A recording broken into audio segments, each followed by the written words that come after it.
பிரியமானவர்களே, இயேசு கிறிஸ்துவின் நாமத்தில் உங்கள் யாவருக்கும் நல்வாழ்த்துக்கள். ஆண்டவர் எனக்கு என்ன ஆசீர்வாதம் வைத்திருக்கிறார், என் வாழ்க்கையில் ஒரு நன்மை நடக்குமா? கடந்த காலங்களிலே பாடுகள், பிரச்சனைகள், நெருக்கங்கள், வேதனையிலே கடந்து வந்திருக்கிறேன். ஆண்டவர் உங்களுக்கென்று வைத்திருக்கிற ஆசீர்வாதத்தை நான் சொல்லி, அந்த ஆசீர்வாதம் உங்களுடைய குடும்பத்தில் உண்டாகும்படி உங்களுக்காக நான் ஜெபிக்க போகிறேன். உங்களுக்கென்று பிரத்யேகமாய் தேவன் ஒரு வாக்கு கொடுத்திருக்கிறார்.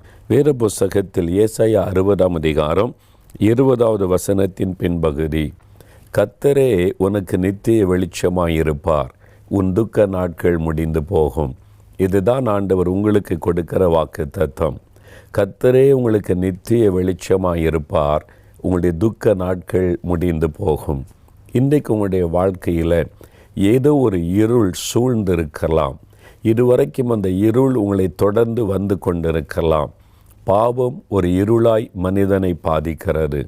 பாவ பழக்கங்கள், பாவ சுபாவங்கள், என்னால் இதை விட முடியல, அதை விட முடியலை, இந்த பாவத்தினால் நிம்மதியை இழந்துட்டேன், ஆனால் என்னால் விட முடியவில்லை என்று கலங்குகிற மக்கள், அந்த இருள் அவர்களை அடிமையாக்கி வைத்து வேதனைப்படுத்துகிறது.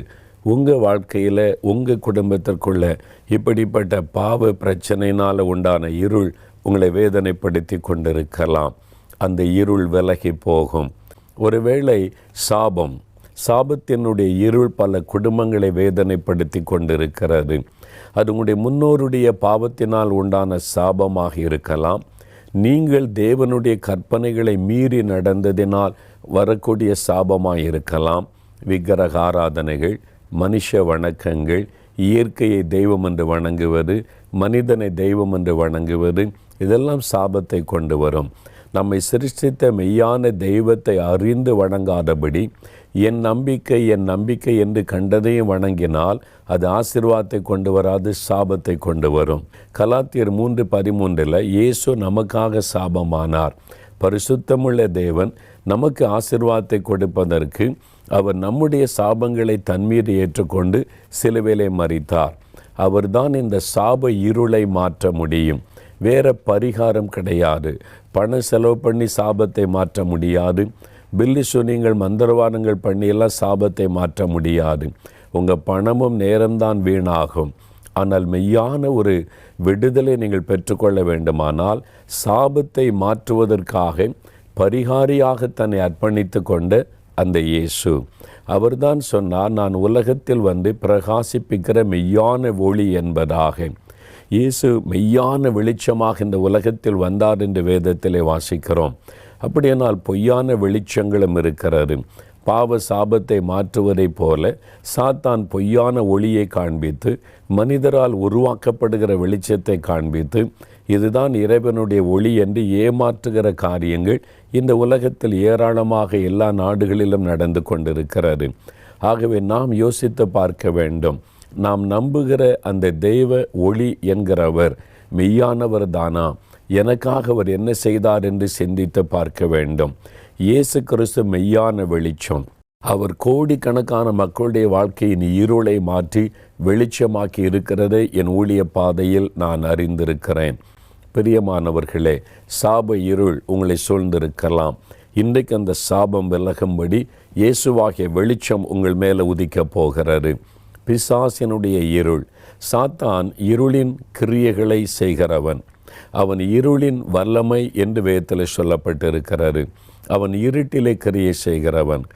மரண பயம், காரணமில்லாத பயம், மனக்குழப்பங்கள், அதனுடைய விளைவு டிப்ரெஷன், அதனுடைய முடிவு தற்கொலை பண்ணி செத்துவிடலாம் என்பது, அந்த அளவிற்கு அந்த சாத்தானாகிய இருள் மனிதர்களை வேதனைப்படுத்துகிறான். ஒருவேளை நீங்கள் இப்படிப்பட்ட இருளினாலே பாதிக்கப்பட்டு இன்றைக்கு வேதனையோடு நின்று கொண்டிருக்கலாம். இத்தனை ஆண்டு காலைப்படி கஷ்டப்பட்டு விட்டேன், இனிமாவது என் வாழ்க்கையில் ஒரு வெளிச்சம் வருமா என்ற ஒரு ஏக்கத்தோடு இருக்கலாம். இயேசு உங்களுக்கு வாக்கு கொடுக்கிறார், நான் உனக்கு நித்திய வெளிச்சமாயிருப்பேன், உன் துக்க நாட்கள் முடிந்து போகும்.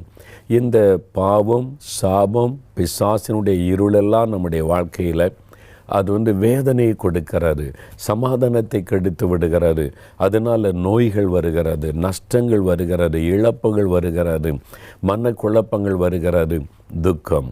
ஒரு சந்தோஷமே இல்லை, ஒரு நிம்மதியே இல்லை, ஒரு நிம்மதியாக தூங்கி எழும்ப முடியலை, எப்பொழுதும் ஒரு துக்கம். ஆண்டவர் இயேசு உங்களுக்கு சொல்லுகிறார், என் மகனே, என் மகளே, உன் துக்க நாட்கள் முடிந்து போகும். இதுவரைக்கும் இந்த இருளினாலே நீ பாதிக்கப்பட்டு துக்கத்தோட நாட்களை கழித்தது போதும். இன்றைக்கு நான் உன் துக்கத்திற்கு முடிவை உண்டாக்குவேன் என்று ஆண்டவர் உங்களுக்கு வாக்கு கொடுக்கிறார். எனக்கு ஒரு குடும்பத்தை தெரியும், நல்ல வசதியான குடும்பம், ஏராளமான சொத்துக்கள், நல்ல வருமானம். அவ்வளோ வருமானம் வந்தாலும் கூட காலையில் ஆயிரக்கணக்கான ரூபாய் வருமானம் வரும், சாயங்காலத்தில் 100 ரூபாய்க்காக பக்கத்து வீட்டில் அடுத்தவங்ககிட்ட கடன் வாங்கி கொண்டிருப்பார்கள். வரக்கூடிய பணம் ஒன்றும் அந்த குடும்பத்துக்கு ஆசீர்வாதமாக இருக்காது, பொத்தல் பையில் போட்டதை போல போய்விடும். கஷ்டப்பட்டு சம்பாதிக்கிற பணம் நிலை நிற்பது இல்லை. வீட்டுக்குள்ளே எப்பவுமே வியாதிக்காக செலவுகள், வியாதினால் உண்டான பாதிப்புகள், எதை எடுத்தாலும் தடைகள், காரியம் வாய்ப்பது இல்லை. ஏன் எனக்கு இப்படி நடக்குது, ஏன் என் வாழ்க்கை மட்டும் இப்படி இருக்குது என்கிற ஒரு கலக்கங்கள் உள்ளத்தில் காணப்படும். இதெல்லாம் பாவத்தினால் சாபத்தினால் உண்டாகக்கூடிய விளைவுகள். இந்த பாவமும் சாபமும் ஒரு மனிதனை குடும்பத்தில் இருக்கும்போது சாத்தான் அதன் வழியாய் கிரியை செய்து இன்னும் பெரிய வேதனைகளை உண்டாக்கி விடுகிறான். இந்த இருளின் வல்லமையிலிருந்து நீங்கள் விடுதலையாக்கப்பட்டு ஒரு வெளிச்சத்தை உங்களுடைய வாழ்க்கையில் அனுபவிக்கணும். அதற்குத்தான் இயேசு உலகத்தில் வெளிச்சமாய் வந்தார். அந்த குடும்பத்தார் எல்லாம் நம்பிக்கையை இழந்து போயிட்டாங்க. அந்த சமயத்தில் இயேசுவை பற்றி சொல்லப்பட்டது. இயேசுவை தங்களுடைய வாழ்க்கையில் ஏற்றுக்கொண்ட போது அந்த குடும்பத்தில் இந்த சாப இருள் விலகினது. அதன் பிறகு அவருடைய வாழ்க்கையில் ஒரு செழிப்பு உண்டானது, சந்தோஷமும் மகிழ்ச்சியும் உண்டானது. உங்கள் வாழ்க்கையிலையும் அப்படிப்பட்ட ஒரு அதிசயத்தை ஆண்டவர் இன்று முதல் செய்ய போகிறார். இந்த காரியத்தை உங்களுக்கு தரக்கூடியவர் இயேசு கிறிஸ்து. எந்த மனிதனும் தர முடியாது, ஊழியக்காரன் தர முடியாது. மனிதர்களை நம்பி ஏமாந்து போகாதிருங்கள். மரித்தும் உயிரோடு இருக்கிறவர் இயேசு கிறிஸ்து. அவர் மரணத்தை ஜெயித்தவர், இருளின் வல்லமைகளை காலின்களை மிதித்து நசுக்கினவர்.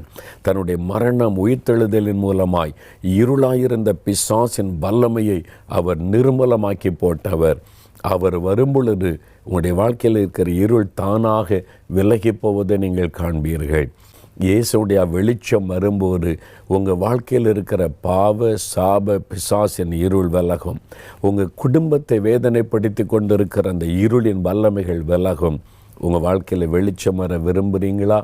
மனிதனால் காண்பிக்கப்படுகிற பொய்யான விளக்குகள், அந்த வெளிச்சத்தெல்லாம் பார்த்து உங்களுடைய வாழ்க்கையில் நன்மையை பார்க்க முடியாது. உங்களுடைய பணம்தான் வீணாகும், உங்களுடைய சக்தி தான் வீணாகும். மெய்யான வெளிச்சம் இயேசு. அவரை தேடி நீங்கள் எங்கேயும் போக தேவையில்லை, உங்கள் வீட்டுக்குள்ளே அவர் வருவார். இப்போ உங்களோட பேசி கொண்டிருக்கிறார். இப்போ உங்கள் வீட்டுக்குள்ளே அவருடைய வெளிச்சம் உதிக்கும். ஏன்னா உங்களுக்காக சிலுவையில் மரித்து தன் இரத்தத்தை சிந்தி உங்களுடைய பாவ சாபங்களை சுமந்து முடித்திருக்கிறார். அதனால் இயேசுவே என் வாழ்க்கையில் வாரும், எங்கள் வீட்டுக்குள்ளே வாரும், இந்த இருளெல்லாம் விலகட்டும், என் துக்கத்திற்கு ஒரு முடிவை உண்டாக்குன்னு விசுவாசத்தோடு என் கூட சேர்ந்து ஜெபம் பண்ணுங்க. இன்றைக்கு அவைகள் நீங்கி ஒரு வெளிச்சம் உங்களுடைய வாழ்க்கையில் வீட்டுக்குள்ளே உதிப்பதை காண்பீர்கள். தகப்பனே, நீர் எங்களுக்கு வெளிச்சமாயிருக்கிற தேவன், நீரே மெய்யான வெளிச்சமாயிருக்கிற தேவன். எங்களுடைய துக்க நாட்கள் முடிந்து போகும் என்று வாக்கு கொடுத்திருக்கிறீர். என்னோடு இணைந்து ஜெபிக்கிற இந்த பிள்ளைகளை பாரும். இயேசுவே, நீர் என் வாழ்க்கையில் வெளிச்சமாய் வாரும். இயேசுவே, எங்களுடைய குடும்பத்தில் நீர் வெளிச்சமாய் வாரும் என்று ஜெபிக்கிற இந்த பிள்ளைகளை பாரும். இதுவரை அவங்க ஏமாற்றப்பட்டு பொய்யான வெளிச்சங்களை பார்த்து ஏமாந்தது போதும். சாத்தான் அவளை ஏமாற்றி வஞ்சித்து இருளுக்குள்ளே வைத்தது போதும். ஆண்டவரே, இன்றைக்கு அவருடைய மனக்கண் திறக்கப்படட்டும். இன்றைக்கு உம்முடைய வெளிச்சம் அவருடைய வாழ்க்கையிலே ஒதுக்கட்டும். அவருடைய வீட்டுக்குள்ளே கர்த்தருடைய வெளிச்சம் பிரகாசிக்கட்டும். நீர்தானே இந்த உலகத்தில் வந்த மெய்யான ஒளி. அந்த வெளிச்சம் இப்பொழுது அவருடைய வாழ்க்கையிலே கடந்து வரட்டும் என்று நான் வேண்டுதல் செய்கிறேன் அப்பா. பாவ இருள் விலகும்படி நம்முடைய பரிசுத்தமான வெளிச்சம் அவருடைய வாழ்க்கையிலே உதிக்கட்டும். அந்த பாவ சாபத்தின் வல்லமைகள் இயேசுவின் நாமத்தில் விலகட்டும். சாப இருள் அந்த குடும்பத்தை விட்டு விலகட்டும். நீர் அவர்களுக்காக சிலுவையிலே சாப சாபமானதை நனைத்தருளும். இயேசு கிறிஸ்துவின் நாமத்தில் அந்த சாப கட்டுகள் அறுக்கப்படட்டும். அந்த சாபமாகிய இருள் விலகட்டும் இயேசு கிறிஸ்துவின் நாமத்தில். உன் துக்க நாட்கள் முடிந்து போகும் என்று சொன்னீரே. வியாதியினால் உண்டான துக்கம், கடன் பிரச்சனையினால் உண்டான துக்கம், தடைகளினால் உண்டான துக்கம், என்ன துக்கமாயிருந்தாலும் இந்த பிள்ளைகளை தொடர்ந்து வருகிற துக்கங்கள் இயேசுவின் நாமத்தில் முடிவடையட்டும். அந்த துக்கம் சந்தோஷமாய் மாறட்டும். அதற்காக இன்றைக்கே ஒரு அற்புதமுடைய வாழ்க்கையில நடக்கட்டும். நோய்கள் விலகட்டும் இயேசுவின் நாமத்தில். பிசாசின் கிரியைகள் அழியட்டும் இயேசுவின் நாமத்தில். தடைகள் விலகட்டும் இயேசுவின் நாமத்தில். இந்த வருடம் காரியங்கள் வாய்க்கட்டும். இந்த வருடம் ஆசீர்வாதமான வழிகள் திறக்கட்டும். இந்த வருடம் கடந்த நாட்களில் இழந்து போன எல்லாம் அவளுக்கு திரும்ப கிடைக்கட்டும். அவளுடைய நிந்தைகள் நெருக்கங்கள் நீங்கி சந்தோஷமும் மகிழ்ச்சியும் உண்டாகட்டும். கற்பத்தின் கனி என்கிற அந்த ஆசீர்வாதம் இல்லாதபடி இருளின் வேதனையில் இருக்கிற பிள்ளைகளுக்கு இந்த ஆண்டு அவருடைய சந்தரை பெருகட்டும் இயேசுவின் நாமத்தில். கற்பத்தின் ஆசீர்வாதம் உண்டாகட்டும். தொழில்கள் ஆசீர்வதிக்கப்படட்டும். உயர்வுகள் உண்டாகட்டும். ஊழியங்களில் அற்புத அடையாளங்களை செய்து மேன்மைப்படுத்தும் இயேசுவின் நாமத்தில் நம்முடைய ஆசீர்வாதம் உண்டாகட்டும். கர்த்தர் ஆசீர்வதித்ததற்காக ஸ்தோத்திரம், ஸ்தோத்திரம், ஸ்தோத்திரம். இந்த ஆண்டின் ஒவ்வொரு நாளும் அவளுக்கு நீர் வெளிச்சமாயிருந்து வழி நடத்தும். ஒவ்வொரு நாளும் அவள் அற்புதங்களை காணும்படிக்கு செய்யும். இயேசு கிறிஸ்துவின் நாமத்தில் ஜெபிக்கிறோம் பிதாவே. ஆமேன், ஆமேன்.